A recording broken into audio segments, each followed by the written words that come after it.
Juggling multiple client sites? Supercharge your Gaming industry lost its mind. True. Recently, a nasty little conversation has reared its ugly head yet again, and it's that the video game industry believes that it's time for games to be $100 or more. Jesus. Mark my words. If this is the path that the industry chooses to follow, this will likely lead to the largest collapse this industry has ever seen. They think that the layoffs, closures, and canceled games are bad now. You haven't seen anything yet. The players already have a long list of reasons as to why not to buy games today, and you want to go and add an even bigger reason to that list? Likely. Here's a good example, right? Is that you can use the inflation argument as much as you want, but they made Kingdom Come Deliverance for like 41 million bucks, and Black Myth Wukong was for like 60, 70, or 80 million. So like, really, all this is going to end up doing is it's going to make you non-competitive in the market because you're competing in a global marketplace with different currency rates and different rates of payment. And so if you have places on in other parts of the world that are making the product way cheaper than you are, and the product is relatively similar, then, and you know, the problem here is that it's actually better, is that you're going to just lose in the free market. You're signing your own death warrant. That's it. The vast majority of players, the reason that will be at the very top of their list. You know, for years now, we've heard about how they think that the video game industry bubble is going to burst because there's just been so much investor interest over the years. The wages have increased, the cost of development and marketing has gone up, and the long development cycles that these games are in, 7 to 10 years in some cases, is just not making these games financially viable. These big AAA, these big shiny AAA games are too expensive to make for such little return. Yeah. So they've gotten themselves thinking, well, how do we fix this issue? What's the actual problem here? I mean, you fire all the people who have useless jobs that contribute nothing to the actual product. You narrow down the scope of your projects. You take down the, you know, you look at the 80-20 rule and you see where 80% of your fucking money is going for like water physics. You fire all of those people. You get rid of everybody there that has a job because they, you know, somebody else says they needed a job to manage somebody who manages somebody else. And you get people in there that do work. That's the way you do it. The DEI, well, I mean, of course you fire them. They're done, right? But like, you do that, like, you're going to have games. You're going to have no problems. That's it. Like, you fire useless people that don't do anything, that create no real product. Like, they're not doing anything. They're not adding anything to the game. Like, you ask yourself, like, is this person adding value to the game at a rate that they're costing?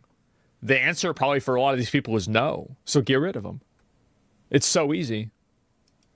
Can't be that our, you know, leadership is incompetent. It can't be the slop that we've been delivering to the customers. It can't be that we've been over-investing in these projects. Do you remember when Seato Iwata, I don't know if I'm pronouncing the first name right, one of the co-chairman and like one of the main people at Nintendo took a massive pay cut when the Wii U didn't do well?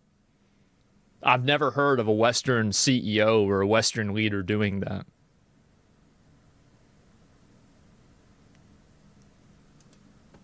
It has to be that the customer's not paying enough money. Yeah. That has to be the solution to this. So today what we're going to do is we're going to listen to the industry's long list of excuses as to why we need to be paying $100 or more. We're going to watch on as journalists seal clap the industry's death march into oblivion, and we're going to talk about why I think the players aren't going to buy.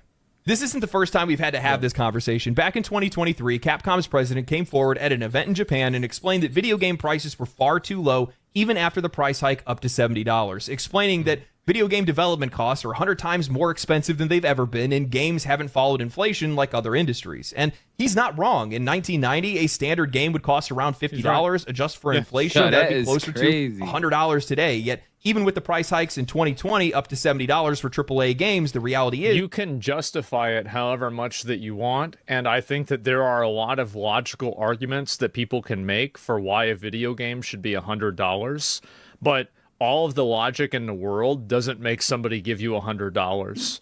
A value proposition. Not gonna lie, I'm not paying $100 for a game if the story mode is dog. Like, I think I bought, what game was it? I had bought some game and that game was like dog water. Like, what was it? I didn't even finish the story mode. I think it was Hogwarts. Yeah, I pre-ordered that junk and I never finished it. Position that it's compelling causes them to give you $100. And the value propositions are simply not compelling. Is people like this don't know the fundamentals of sales and the fundamentals of selling. And because of that, they've been so lost in the sauce of bureaucracy and executive management that they forgot how to actually look at things from the eyes of a consumer. $100 for a video game that's problematic is just simply not going to work. The number is too big. $90 I think is possible. $100 I don't think is possible yet. This game, you're not ready for it.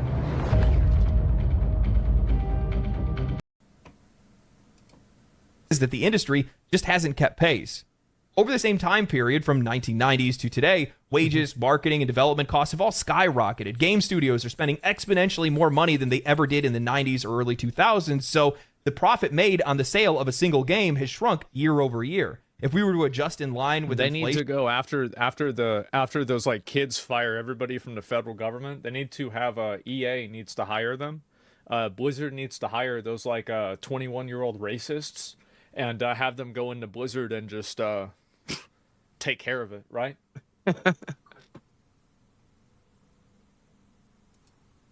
from the early days of gaming to today, bring in big AAA balls. games would be priced well over $100, maybe even $150 to be able to match today's financial realities.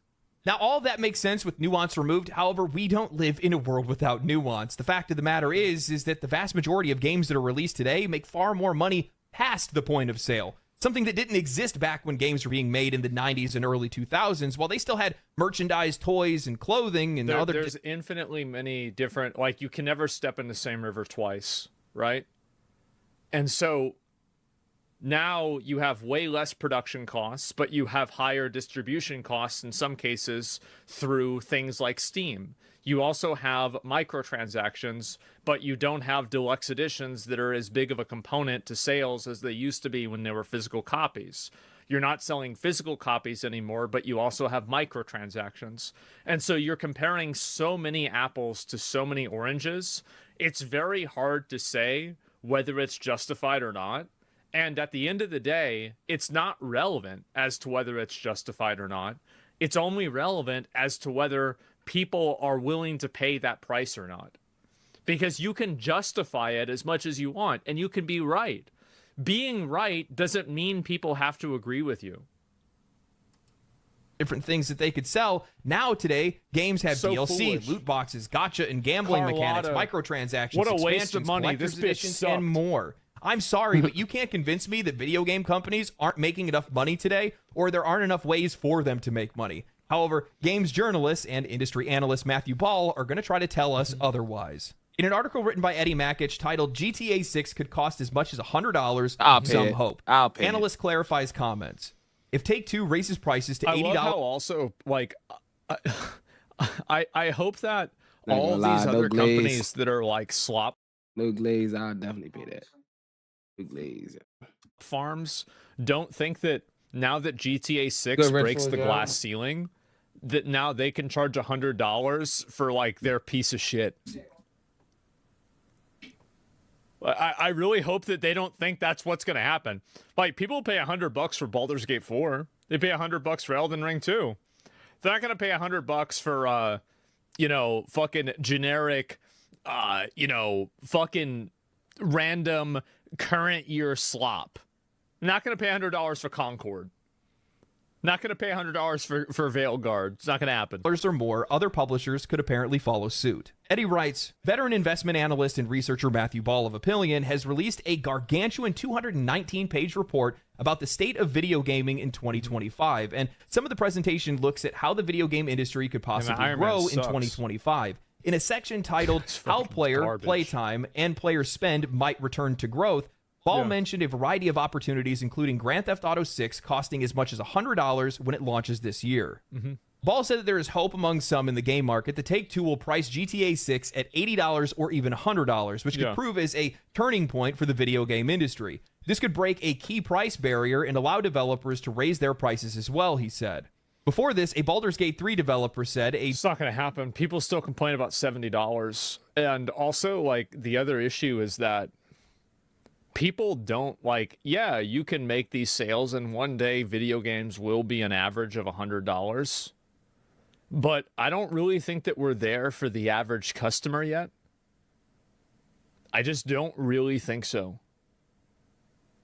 People will only spend that much money for insanely good once-a-year games. To act like you can make this the new normal is peak delusion. Keep preaching.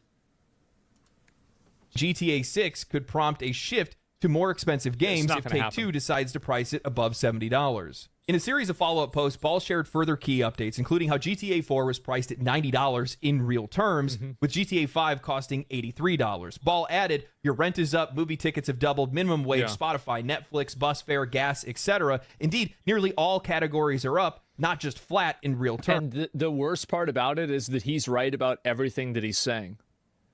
Everything about this is accurate. All of these things are true.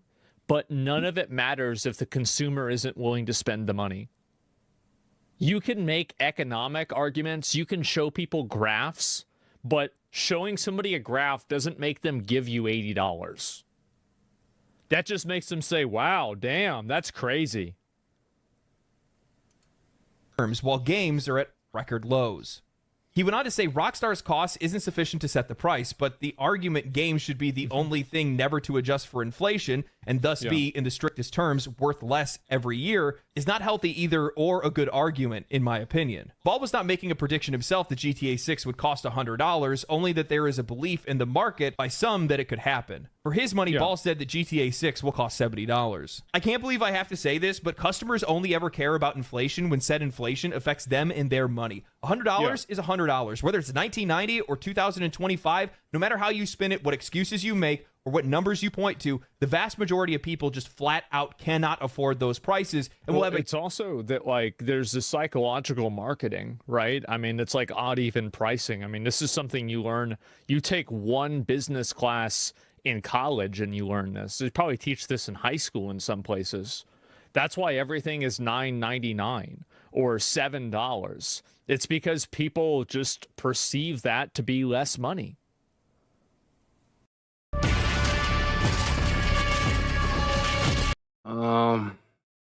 I haven't flown in yet, but I just paid for whitelist for H-Town, so I'm probably gonna bring the gang over there soon.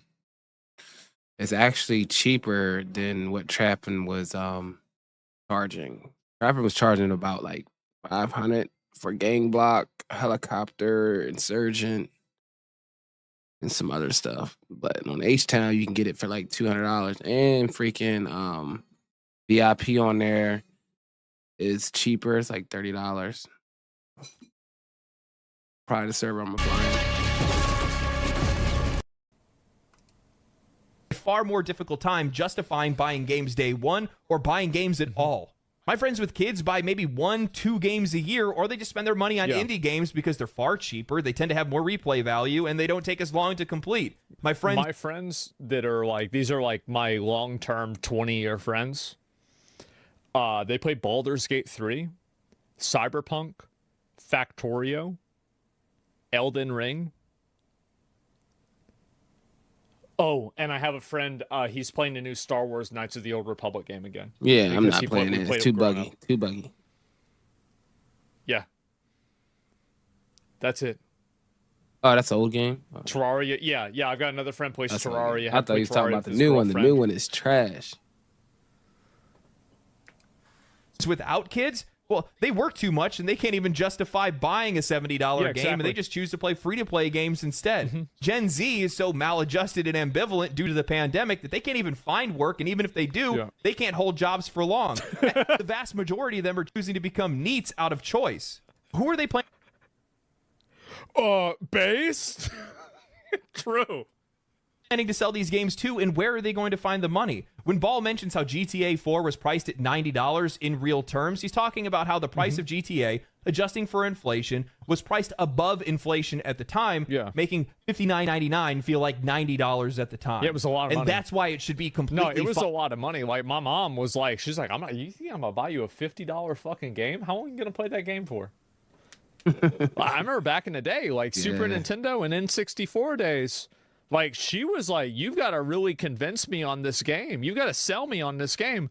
Now, I mean, there were the easy ones. Like I just say, Mom, Oh God. Legend of Zelda. She says, oh, okay.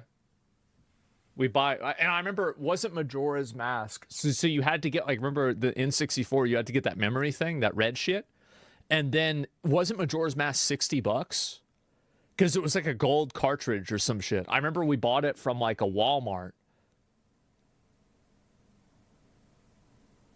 Yeah, like that was it. Because damn. Was it 70? Yeah, I forgot. I have to go downstairs. I still got the box. For games to be $90 or $100 today. I actually remember Here's the the day other that we thing they're bought that. missing. $100 isn't just a number. It's a cultural touchstone. It's a psychological threshold that makes consumers think twice before making the purchase. $100 Crossing that $100 mark makes a statement. It's saying that this product is now a luxury tier item, something that isn't just an impulse buy, but an investment, whether it's worth it or not. And that's when that feeling You want hits. to hear a really fun inflation fact?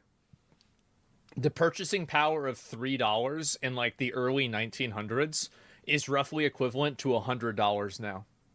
Yeah, my uncle used to tell me that all the time.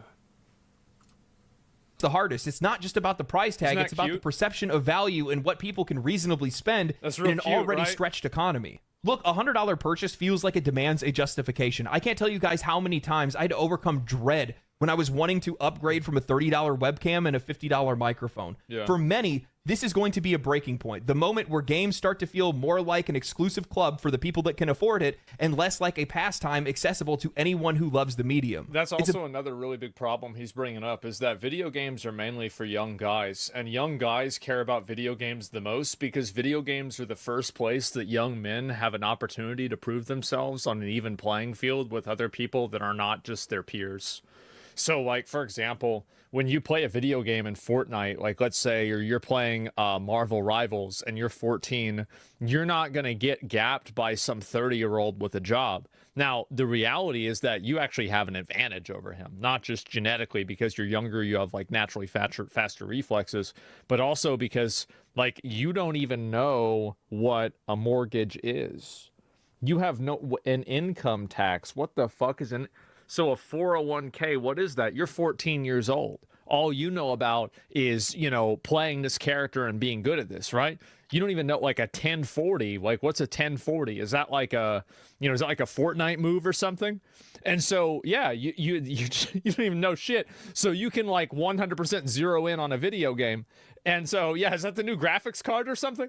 And so that's really a big difference too, is that young guys and people without a lot of resources look to video games as an outlet for them to experience life on an even playing field. And I think that that's a really big component that's not discussed enough. And I think that that desire is partially naive, but it exists. Barrier that not only reflects inflation, but also sets the tone for how the industry views its audience. One where only a select few can afford or truly engage with what the industry has to offer. I just hate how disingenuous all of this is. Ball says the prices for all things are up, and the idea that games need to stay the same price isn't fair, conveniently ignoring the fact that while The problem is that he's right, but it doesn't matter. That's the issue. When we are old, we are going to look back and say, you remember back in the day when video games were only $100? We're going to do that one day. But not today. upfront price of games has remained relatively stable, the way that games are monetized has changed drastically. In-game purchases, microtransactions, season passes, battle passes, and expensive collector's editions have all become the norm. Game companies have found new, more aggressive ways to squeeze every dollar from the player far beyond the original price tag. A $60 to $70 game is no longer just that. It's an entry point to truly experience whatever the game has to offer. It's like whenever you pay for a girl's OnlyFans and then you find out that everything in the OnlyFans is actually pay-per-view. So you have to pay a subscription to be part of the OnlyFans, and you have to pay for the content on top of that. Oh my god. How would you know? Because I dated girls that did that. This is World of Warcraft, but there's no classes because there's archetypes is the instead. trip, An man. This dude is archetype the is a trip. fusion. I really need to get YouTube Yeah, they paid Premium. for my 'Cause these dinner. ads get on my nerds. Players are often pressured into spending far more in additional content. Customers aren't just paying more, they're paying far beyond what they originally bargained for. And that's what should be addressed, not just the price tag on the box.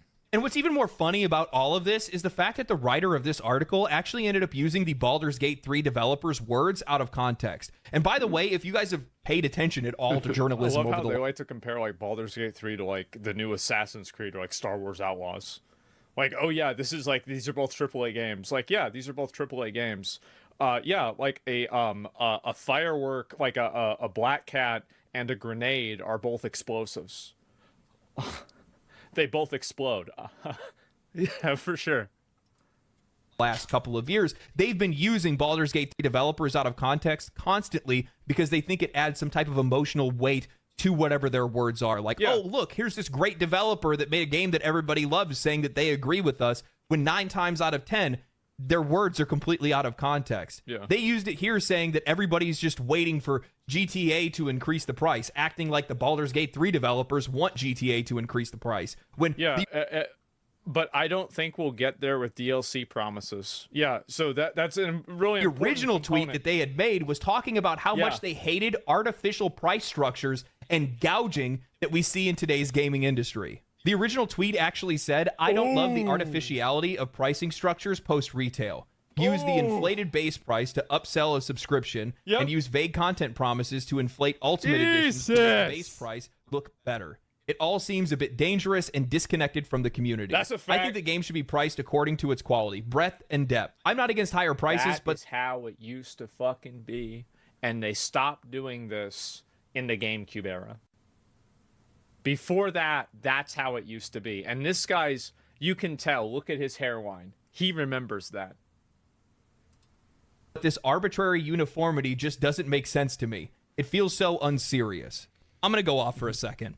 Don't you guys love how every single time they like to twist things to be able to suit whatever their narrative is, and everything is always coming from the perspective of the industry and never from the perspective of the player, of the customer, the people that are actually spending money on these things to begin with? Because we are never a priority. We are never at the forefront of discussion. We are never at the forefront of their mind when they're making these decisions. And then they sit back and It's they wonder. actually crazy how you can have people that are visionary product designers and visionary like innovators in the industry. I think two great examples are Michael Dell and Steve Jobs for computers recently. And both of them looked explicitly at the consumer experience and worked backwards from that. And then you have these clowns that somehow, like, you literally have it written out for you. They wrote a book on how to do it. It's not like you don't have to reinvent the wheel. Just start rolling. And they're not. They can't use a fucking wheel. So Jobs is a great salesman. Yeah, nobody listens to fucking customer. It's nuts. Why games are failing and studios are closing. I don't know how could that possibly happen? The prices for everything is going up. You're absolutely right. Now that I think about it, you know what hasn't gone up with inflation? The general quality and day one performance of video games. Even some of the best games that we've seen released over the last few years That's can't a even fact. hit a standardized level of quality. We are spending $60 to $70 on brand new day one video games that we have to sit there and hold the bag because the game's not even finished, because it's always the minimum viable product that's being Yo, he just reminded me of the time I bought Black Ops 6 this year. Trash. Yeah, the MVP. This ain't sports, bro. Most valuable player? Minimum viable product. That means the biggest piece of shit that we can get you to pay for. And Avowed, they just come out and they say, they're like, yeah, we know this is going to be fucked on release. And it's like, yeah, I get it, right? But you can't go and say that and then be surprised if people don't want to give you $90 for a deluxe edition. released to us, and we have to wait for them to finish the game for us to be able to play it. But let me take a wild guess and say they're probably going to try to blame the price of things on that as well. For sure. It's Trump. They want to that's talk gonna about make how it expensive it is to make games today. You know, my question is, That's what why game are we developers are going to try and do. They're going to try and blame. They're going to say Trump tariffs are making our video games too expensive, and so now we have to charge you more. So you have to hate Trump. the ones that That's what need it's to gonna keep be, up with for you sure. and your spending? We didn't sign up for that. When I Yeah. look around the industry, I see some of the most successful games over the last few years: Baldur's Gate 3, Black Myth Wukong, Yeah. Space Marine 2. These a big games one. are made with a quarter of the budget of some of these Well, big Kingdom flat. Come Deliverance too. Look at that. They said they made that game for like 41 million bucks. Huh. How'd that happen? Actually AAA games that nobody ended up buying in the first place. You guys are making tens of billions of dollars. The vast majority of the money that is made in this industry is coming from microtransactions. Yep. This is not my problem. Yep. The sheer cowardice. You've got to stop asking the consumer to take on the accountability from the business. Stop asking consumers to do that. That's not how you run a business. You run a business by creating a product, creating value that people are willing to give you money for. A lot of things beyond that, almost everything beyond that, is noise. Of these companies to sit by and wait for somebody else to increase prices because they know it's a game or they think it's a game that everybody's going to buy and it's going to be the best way to just sneak that price change in. And Yep. that is so telling because you are pathetic and you realize that your games wouldn't sell. That's right, because they suck. Asmon, thanks for unpausing. Eddie continues with $70 is Hey, yo. Hey, yo.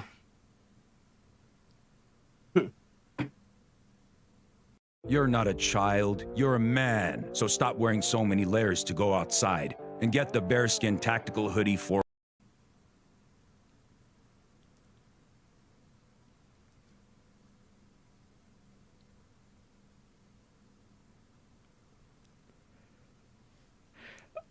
He was right.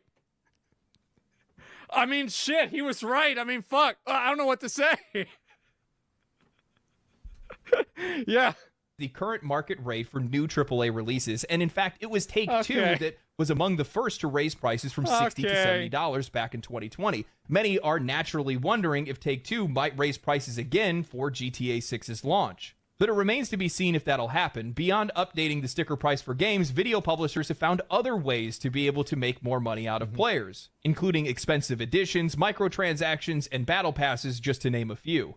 GTA 5, for example, has sold 205 million copies That's a lot and of people. brings in a lot of money in microtransactions in GTA Online. Shark Early cards. predictions have said that Ooh. GTA 6 could sell 40 million copies and earn more than $3 billion in revenue during its first year alone. Wow. Ball said that GTA 6's launch this year will have mixed impact on total player hours and revenue Mm-hmm. across the gaming industry because it'll only be available on console. Yeah. The PC release is expected after the console launch. Oh, really? I However, didn't even know Ball that. said that GTA 6 will severely cannibalize total hours and spending that would go to other video games when it launches. For its part, Of course, that's what happens. It's the same reason why this game killed Overwatch.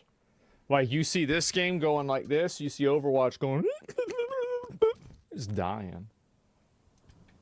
Ubisoft said GTA 6 is a good thing for the video game industry overall because a huge game like that may help more people turn to gaming. It is. Some of the other areas that Ball listed off as having potential for growth in 2025 included further expansions into non-core markets, user-generated content, social game services, the Nintendo Switch 2, other new handhelds and devices, AA, AAA, mobile gaming, app store regulation, new game releases, generative AI, and advertising. Make this make sense. I do not understand how GTA 6, projecting 40 million copies sold and $3 billion in revenue in its first year, is somehow a footnote in a discussion as to why other games should increase their prices to $100. They are failing to realize why GTA 5 did so well, why GTA 6 is likely to do even better, or why it could even sell for $100 in the first place. You're Well, not it's people that think that, like they see one person who's successful and they look at the person go through the finish line and they say, oh, okay, I'm going to start running this race. But they don't realize that this person trained for it for like 20 years. Like, yeah, if you remove all context, this makes sense. But if you think about it, it stops making sense. Even thinking about what the impact and think about how many, that's a good example, right, is streamers. Think about how many streamers there are.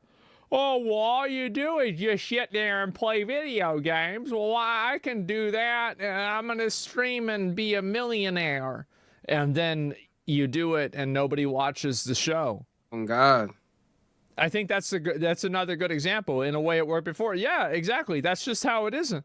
It doesn't work. It's easy, right? Yeah. It's easy. People just want to sit there and they don't understand a lot of the context about it. It's the same as crypto or like investing in general. They don't understand anything about how to make money. They just think that if they put $300 in a Hawk Tuah coin, they'll be a fucking millionaire.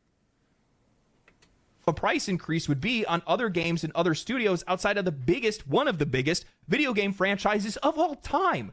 $70 is the new current market rate for AAA releases? No, I think it's the going market rate for trash. The best releases on PC over the past 2 years have been $60. I mean, take a minute to think about it. If game prices were $100 today, what games It's actually a really good point. Like Elden Ring and I think Baldur's Gate 3 both were $60, right? They weren't even 70.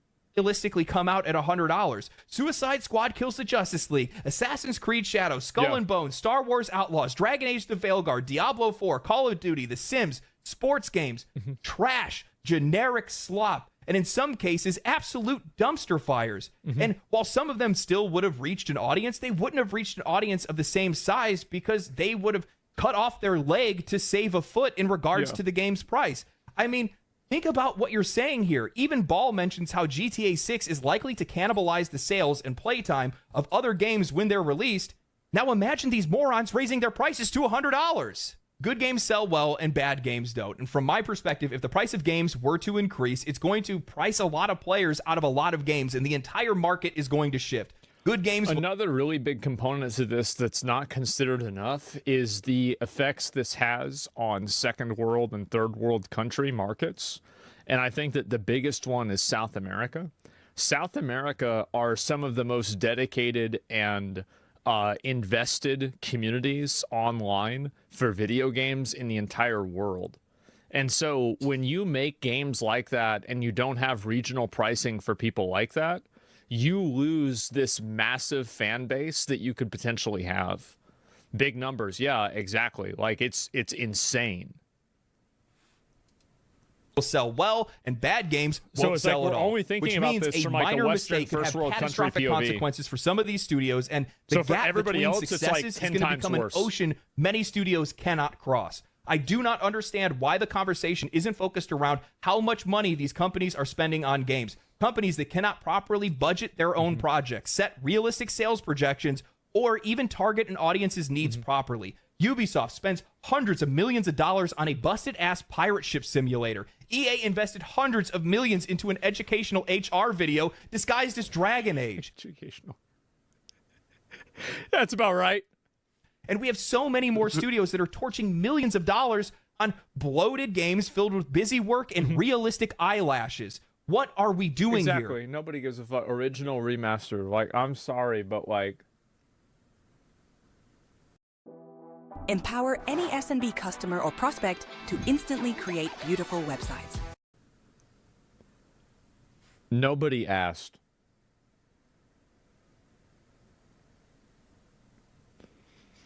And also, let's say some people asked. Who asked for more?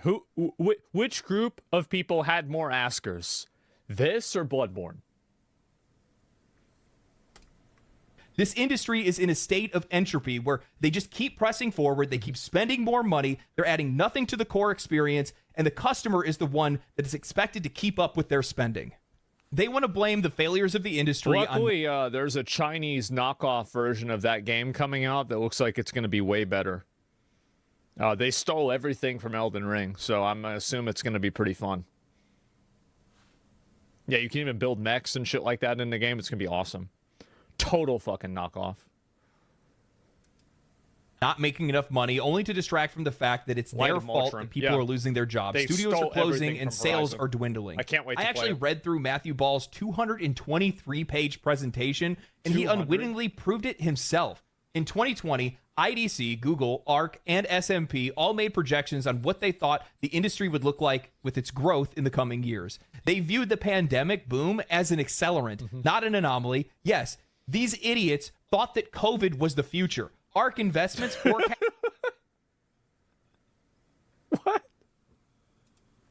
that the industry would grow by 50% in 4 years, from $200 billion to $300 billion, meaning that investors blindly trusting speculators Jesus, man. I feel bad for those investors.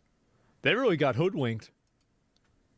ran to invest in Jesus. these companies and publishers, and in turn, those companies, flush with cash, invested heavily into their new future. Yeah, I only bet for they them to be did. met with the crushing reality that none of those predictions would come true outside of Ampere. So if you're going to use them for investment, they're actually probably the better bet. They don't want game prices to increase for inflation. They want game prices to increase to make up for their colossal financial hole that they've dug themselves into. Yeah. The pandemic led to a wave of overly optimistic projections. Popular forecasters and analysts predicted that gaming would experience perpetual growth, an assumption that was rooted in a brief surge during lockdowns. These predictions were reckless, overlooking the fundamental truth. Once the pandemic subsided, people had to return to the working world. Inflation would And then it's hit. also that like during the pandemic, that's whenever you had like all that DEI shit and all these other jobs that got added into the workforce that actually didn't contribute to the end product. So whenever you bring in 20 people onto the payroll, you really bring in about 25 people onto the payroll, because you need to have somebody manage those people. You need to have somebody account for those people, literally, with the money. And then you have to have somebody that deals with the people that deal with them. And so, like, there's like a pyramid that happens with every type of addition into a company. And so these things don't exist in a vacuum. So you add in this like massive amount of people and you're going to be in a bad spot. Hard. I think a lot of people forget just how much of an impact stimulus checks had in the U.S. You had people that were low income and middle class earners that were making more money through unemployment than they ever did while they were employed. This ended up leading to a lot of unrealistic and excessive spending, especially given how much time they had on their hands. How the hell could you believe that the sales and engagement gaming saw in 2020 and 2021 would stay the same? Then I found out This just also happened with streamers and content creators too. how delusional they same are. thing. When I came across the slide that was talking about the shortfall of spending and how players were spending less money and how there Yeah. were less hours that were spent in games and how that led to an unprecedented number of commercial disappointments and flops. Forspoken, Skull and Bones, Concord, Halo Infinite, Redfall, Star Wars Outlaws, Avatar. These games didn't fail because of some esoteric lack in spending. It's because these games sucked. Now, after I saw this, it got me thinking. I can Well, you spend it. got this one, people thought sucked dick. This one sucked dick. This one sucked so much dick they're having to shut it down. I don't even know what this is. So this is like, you know what I said about building 100 bridges and sucking one dick? Well, these people, they sucked, let's see, I don't know, what's this? 15 plus 9, 24 dicks. Yeah, what happens when you don't build any bridges and you just suck 24 dicks?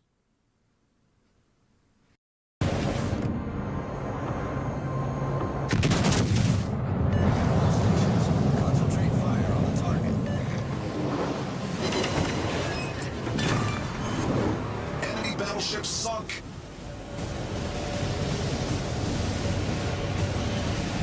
Enemy battleship detected. Enemy submarine spotted. Attention. Reporting the target position.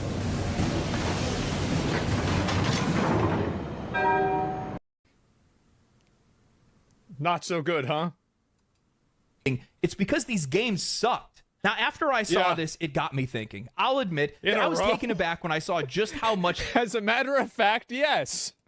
the industry had receded after 2020. I had expected a decline, sure, but not to that extent. It took me a while to process it, so I started comparing some of the numbers with some of the other charts in the presentation, and then I stumbled upon something eye-opening. For a while now, I've had this ongoing theory in my mind that the so-called silent majority, those unengaged, uneducated masses that the industry often points to, doesn't... Like, we're gonna get a bunch of these, like, stupid fucking, like, Walmart Americans to pay all their money for this game. Like, I'm sorry, but unless you're making a basketball or a soccer or football game, that's not gonna happen. Maybe a gun game, but that's it. Actually exist in the way they think they do. I've always believed that the controversies and the complaints that we see from gamers are more than just the noise of a toxic vocal minority. They have a real, tangible effect on how players spend their money and engage with games. And as much as these developers... Well, here's how you know that's true. If they didn't have an effect, you wouldn't have companies paying streamers to create the effect. And journalists would try to dismiss it. I think our collective opinions hold more weight than they give us credit for. The slide in the presentation that caught my eye was the one that showed that while U.S. GDP and world GDP were on the rise, indicating that global overall spending was up, player spending dropped 13% from 2021 to 2024. That's a pretty significant dip. And it made me think, what other industry exploded alongside gaming during this period? Social media. Streaming, yeah. And guess what? Social media didn't take the same dive that gaming did. So think about it. Players who would have normally not been involved in gaming communities suddenly found themselves more connected than ever. The silent majority. So my understanding is it did a little bit. Tracker. Stats. Overview. So if you look at like 2021 and like you look at the average is like 3.1 million. And then you look at this to 2.4. So a 3.1 to 2.4 drop, that's about 33% drop, you know, just like average, about like 1/3. I actually think it's pretty similar to streaming. That's COVID. Well, that's my point, right? Is that what he's saying is that extrapolating COVID data to be an indefinite trend is retarded. It's a 20% drop? Yeah, well, a 20%, let's say it's a 20% drop. Okay, so I might have done the math wrong. My point is that that's about the same, actually. Didn't you mean YouTube and Instagram? I don't have access to that data as easily as I have access to Twitch. You could be right with Instagram or another platform. All I can look at is Twitch as like one point on a graph. Those once quiet and unaware of the broader gaming world became a part of it during COVID. They began engaging with games on a deeper level, and their awareness grew. They didn't buy into what was just being fed to them. They started thinking critically and evaluated their purchases, participating in some of these online communities and sharing their thoughts on other platforms like Twitter, Reddit, and Twitch. There's also a metagame. Oh, wow. Good chart. There's also a metagame of this, too. There's a psychological metagame that's going on, which is that in times of recession and in times of problems, people actually spend more money on entertainment to distract themselves. This is a observed phenomenon. So, like, not only is it stupid in one way, it's observably stupid based off of psychology that's been tested. I think that Twitch is a really good example of this because while their viewership has dipped a little bit since 2021, they still retained a lot of the audience that they captured during COVID, and they haven't fallen back to their pre-2020 numbers. That shows a community that stuck around, that was once passive consumers, is now much more active and informed. I think that's what's happened with all of these. They have grown, but they haven't continued to grow. And the problem is that prospective investment is banking on continuous returns and continuous growth, which is what's concerning them. It's not that they haven't retained some of the growth, it's that they haven't continued the growth. And that's what's hurting the value of these companies. It's because it's all about basically hoping that you can take your $20 and turn it into $30. Of customers who have returned to the workforce, it's about whether who have the graph less money is to going spend up due or to down. inflation, who likely picked up on a couple of YouTube channels or Twitch streamers that are talking about different issues that are going on in the industry, What an idiot. and they're still I shouldn't have watching. They're peeped. still engaging with that content. This isn't just a trend. It's a fundamental change in how we as consumers, as customers, as players engage with this industry. we're not just the ones buying games anymore. We are shaping the conversations around them. We are Yeah. shaping what their sales look like at the end of the day. And I think the developers hate that. They hate the fact that gamers actually have a voice in terms of what they buy and what they want in games. And I think that developers resent that a lot, because that's why they turn off comments and disable replies and block people, and they try to shut people down that say the wrong things. journalists are starting to realize this, even if they're reluctant to admit it. The players really are the ones with all the power. Yeah, when you they look are. at the growth of social media and you see how many people are connected to it, it's at a point where it's oversaturation. We're still seeing the same levels of engagement during the lockdown days. That Yeah. they're still the same. A lot of the channels probably have seen even more growth since then. I would guarantee if I went out and I started polling some of the people that blew up or got big or anything like that during COVID, they probably still retained a lot of their audience, except for some of those Minecraft. Yeah. A lot of people on Twitch totally fell the fuck off. I'm going to be honest. Like, all of those people that were like the Among Us streamers, literally, basically every single one of them is totally irrelevant and nobody cares about them anymore. And there's like maybe 2 exceptions, and that's the same with Minecrafters. Total fucking, like, people just, you know, they went from middle school to high school, and I guess these people got lost in translation. I dare you to let me build you a completely free e-commerce store preloaded with 20 handpicked products that are trending all over the world, basically validated by AI from a trending product database from one of the top vendors on the planet. And the reason that we can do this completely free for you is because, well, Shopify is paying me to do it. You've probably seen me before, because for the last year, Shopify has loved the AI-paired software that we built so much that they've been paying me to build people just like you, complete beginners, a completely free store. Now, again, it's free for you, right? Shopify is paying me a commission to do it. And if you don't keep your store for more than 90 days, I don't even get paid. But your store is still free, right? And after 90 days, it's still your store. I don't own a percentage of the store. I don't control the store. It's yours. You can delete products from it, add new products to it, all that good stuff. It's your store, okay? Not only that, I'm going to give you my courses completely free. I'm not going to try to upsell you a bunch of courses. I know you've seen gurus trying to sell courses for $1,000, $2,000, so on and so forth. I can afford to give you my courses for free because, again, Shopify pays me when you use this software and open up a Shopify store. So you get a free store, right? I get a commission from Shopify, and Shopify gets a new merchant to their platform that's being trained by me. It's a win-win-win situation. All you have to do is click here right now. I dare you to do it. I dare you to see if it's free. You're going to go to the next page. You're going to create a free account. You're going to get a free account to our AI software that's going to build you a store in the next 20 minutes, is ready to start taking orders. The sales pages are going to be done. The product descriptions are going to be done. The products are going to be uploaded to the store for you, ready to go, ready to start taking orders. The custom theme is going to be uploaded with banners for you.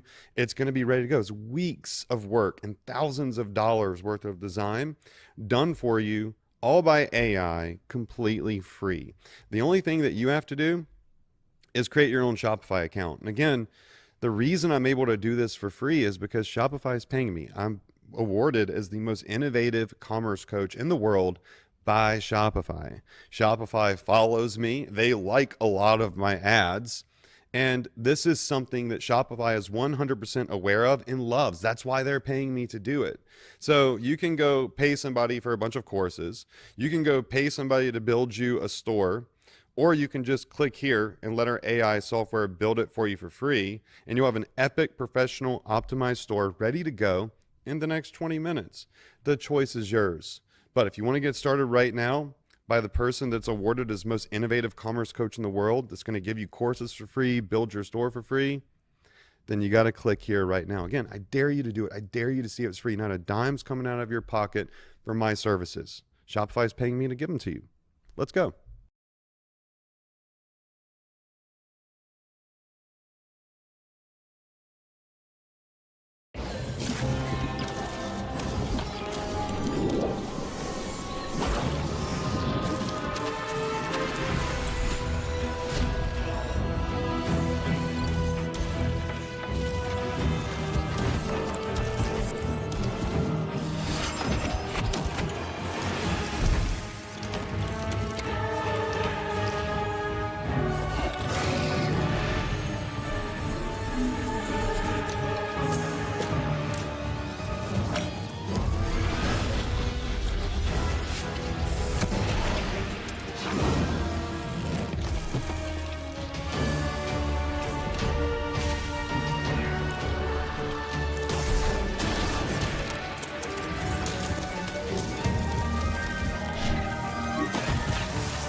guys, but that's a I'm not completely different giving story. any They did that to names. themselves for the No most part. names. But I think what the industry doesn't realize, or maybe they just don't want to realize it, that's probably really what it is that players are still engaged. Don't put XQC on this. That's my boy. XQC took a golden parachute worth $100 million, sailed off into the sunset. He still gets over 20, 30,000 viewers every day. Don't talk shit about my boy. Absolutely not. I'm thinking about the people that are trying to, hustling around that 2,000 range. Engaged in all these discussions, all the views are still coming in on videos, all the tweets and all the Reddit stuff is still getting updates and all that good stuff. People are talking about the industry, but they're not buying the games and they're not playing the games. So what does that mean? That means that they're out there involved in these communities and they're avoiding games. You cannot tell me that all the controversy that was surrounding Dragon Age the Veilguard didn't affect its sales. People waited for reviews. They felt the general vibe of the game and they avoided the game. And as such, the game failed. In most cases, a game with that name, a game that has that much cultural weight, Dragon Age, should have sold regardless. It still should have did really well, but it didn't. And why is it? Inquisition That's sold because 20 people million are copies. paying attention to videos or watching videos or keeping up on previews and stuff like that. They're going off of the vibe before they actually go to buy. And as such, they're avoiding stuff that they don't think is worth their money. One thing that the analysts and the journalists aren't talking about is why GTA could sell for $100. Because the it's reason good. why is it's because it's a cultural phenomenon. It's it a has good been game. a cultural Yeah. phenomenon. It's a Wow. massive game. And What a surprise. The thing is that there's a lot of players that are out there that have overhyped the game in a lot of cases, but it's one of the most anticipated releases in forever, it feels like. And some people are confident the game is going to deliver, but I think a lot of people are going to buy it even if it doesn't because they're just going to do it. Simple as that. And there's a level of confidence there, consumer confidence, that I don't think exists anywhere else in the industry right now. Maybe there's a couple of studios that are out there. From Software, Larian, Capcom, in my opinion, and like I'm like Warhorse now with Kingdom Come, Saber Interactive. They made Space Marine 2, Grinding Gear Games, Creative Business Unit 3. Fucking CD Projekt Red. I'm gonna be honest, they're still on my good list. Like any of these people, Atlas, yep, another great example. If these people make a game, I am proactively in, and they have to work to get me out. Other people are like, for sure, I'll buy one of their games. FromSoft is like that for a lot of people. Larian's now become one of those studios as well. Yeah. I'm sure that people will probably pick up on Game Science or Saber or whatever it might be. But outside of that, the vast majority of games, most people are relatively leery about. I mean, there's not a lot of studios. Anytime any game comes out, I'm pretty nervous because I'm like, I don't know if it's going to work day one. I don't know if it's going to be worth my money. I don't know if they're going to deliver on all the promises, even with the gameplay trailers and stuff like that, because we've had games in the past that have showed us gameplay trailers and the game didn't play anything like it. Yeah. Sure, you're going to have some people that are out there that are going to be habit buyers. Those are my favorite videos. They will just go and pick up Grand Theft Auto, and I'm sure probably the same thing will happen for like sports games and stuff like that too. But I'm just going to be honest with you. There's just a lot of people that are out there that can't afford $100 video games. And this isn't a shot at people being like, oh, look at this broke boy or anything like that. Dude, I get it. There are a lot of people who can afford things, but they just simply, like, there are people that make $100,000 a year, but they have a wife that's maybe a stay-at-home mom, and they have 2 or 3 kids, and they have to budget their money. That's just the way it is. And also, just because people are, like, I have friends of mine, a lot of my friends are like this. They make a lot of money, but they're still prudent with their money. I have some of my friends that these are not even streamer friends. They do not have streamer money. They go out every weekend, spend $1,000. And they're not making that. I don't know where they get the fucking money. But I mean, for a lot of people that have a lot of money, many of them have a lot of money because they're prudent with their money. I don't like spending that kind of money on something. I can write it off on my taxes and I'll still feel dirty doing it. And to be honest with you, with the rise in popularity for PC gaming, I wouldn't be surprised if you saw a return to pirating. Just like in the early 2000s when it was CDs. They were overpriced, they were bulky, they were hard to store, $19 they were easily CDs. damaged. $20, $30 for a CD? It's ridiculous. Bro, it was too much money. Everybody flooded to LimeWire and Napster. And we and would stuff. buy like a few of them, right? Like you'd buy like the new fucking Coheed and Cambria, or a new fucking back then like AFI, My Chemical Romance, Tool, right? Like Dragon Force. But there are just like so many other albums that were just not worth $20. Linkin Park, yeah, exactly. You buy Meteora for sure. Stuff like that. And System I of a guarantee you'll Down. probably see the Yeah. same thing here, because a lot of it is based off of convenience. While general customers, I don't really think bought are this really one. interested in pirating games, just general consumers. this one, they 2005. will be if the industry prices them out of it, At a because they Walmart. were at one point in time with music.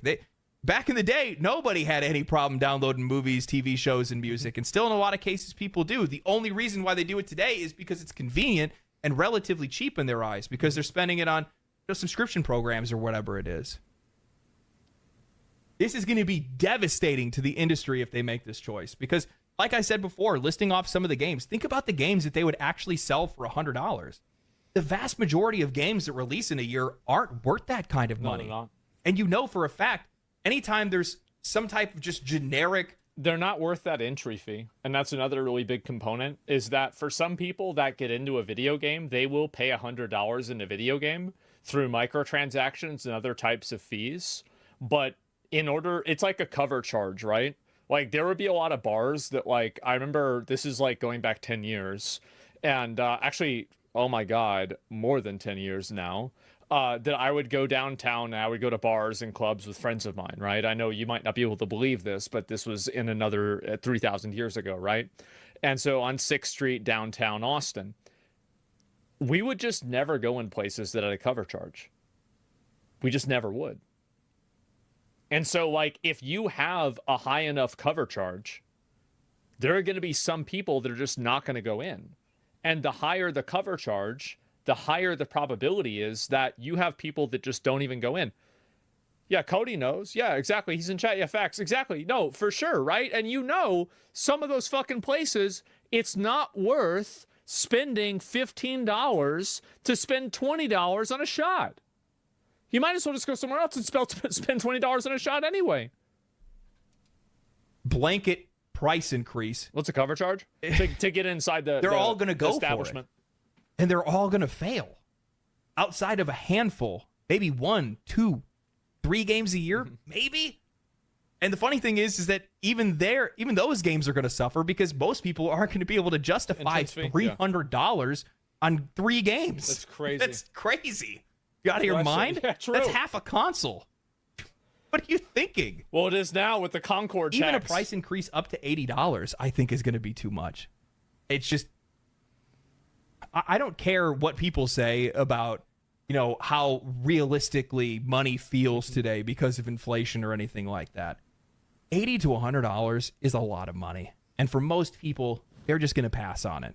There's other games that are out there that are far cheaper, that are much more worth their money, and they're going to support them instead. Yeah. So if these AAA companies want to go ahead and do it, these big, the biggest publishers and studios that we have that are out there, go for it. I love to make videos about it. Yeah, the video exactly. I'm going to make for BioWare. Oh, man, that's going to be, that one's a long time coming. Anyway, hope you guys enjoyed the video. If you guys did like the video, subscribe to the channel, share it to your friends, share it on social media and things like that. Boost my engagement. Make me famous. I'll link you guys the video. See you guys later. This is a great Stay video. cool, stay righteous, stay safe. I love this video. Great, amazing fucking video. Fucking incredible. Absolute cinema. There it is. Give them a like. Give it a sub. We've watched a lot of Legendary Drops videos over the years, and I think they've all been great. And so this guy's always relevant. Yes, absolutely. And so I see this, and I think that a lot of these people, like, it's true that inflation has gone up. It is. It's true. But it doesn't matter. Like, you're thinking about the economics of it. You're not thinking about the psychology. Business, in my opinion, is more about psychology than economics. Economics follows the psychology. The psychology does not follow the economics. That's the difference. People don't understand that. It's consumer behavior. Exactly. It's consumer fucking behavior. We pay $100 for games. I would in some cases. Nobody asked them to hire Hollywood actors. We just want fun games. I think that if Kojima makes Death Stranding 2 with a bunch of Hollywood actors and it's really good, I'll fucking buy it. I don't care. But here's the problem. Most of these other people, you're not Kojima. You're not even close. Get them out. Just add in your generic, hot anime girl, put it in there, you're going to be better off. That's the way I see it. People love them. Yeah, people, and also like those actors are really, like same as with Norman Reedus, right? Everybody loves him. So like if you bring in an actor, like Jim Carrey is another one. Like you hear Keanu Reeves and Jim Carrey are going to be in the Sonic movie. I'm sorry, but like every 35-year-old dad is like bat-chesting. I'm going to take my kid to see this. It's going to be so good. Yeah, exactly. And the kid's excited too. Like that's how to fucking print money. And so there you go.